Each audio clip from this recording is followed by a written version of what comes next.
ጸሎትን የምትወልዳት ማናት? ጾም ናት። የሚጾም ሰው ጸልይ ጸልይ ጸልይ ጸልይ ጸልይ ነው የሚያሰኘው። አይምሮ የተሳለ ነው፣ አንደበቱ ስል ነው፣ ልቡናው የተከናወነ ነው፣ ሐሳቡ ክት ነው። ስለዚህ የጸሎት እናት ናት። ነቃ ለአንብ የእንባ ምንጭ ናት። ሁልጊዜ የሚበላ ሰው ማልቀስ አይችልም። በነገራችን የሚጾም ሰው ነው። አሁን ከዓለም እኮ ተቃራኒ ነው። የዚህ ዓለም ነገር እኮ እና ክርስትና እንደተቃረኑ ነው የሚኖሩት። አሁን ካልጠጣህ የትኛውን ውሃ ታነባዋለህ ነው አይደል የሚለው። በሳይንስ ቢሆን ኖሮ ብናዋጋ ያልጠጣኸውን የት እንባ ይመጣል ነው። እንዲሁም ቅዱሳን ሲበቁ ውሃ ወደ አለመጠጣት ሲሄዱ እንባቸው ምን ያደርጋል?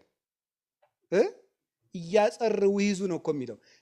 እንባቸው ፈጽሞ የማይቆም ነው የሚሆነው፣ እንደ ሰኗ፣ ለዚያውም አይን የማይቆጠቁጥ ያለ ስስት የሚወርድ እንባ ነው የሚኖራቸው። የእነ አቡነ ገብረ መንፈስ ቅዱስ፣ የእነ አቡነ ተክለ ሃይማኖት፣ የእነዚህ ከዋክብት እንባቸው ምንጭ ነው፣ የክርስቶስን ሕማም እያሰቡ ማለት ነው። የእንባ ምንጭ፣ የጸሎት እናት፣ የአርምሞ እህቷ ማናት? የጥንት የገድል የተጋድሎ ሁሉ መጀመሪያ ጾም ነው። የተጋድሎ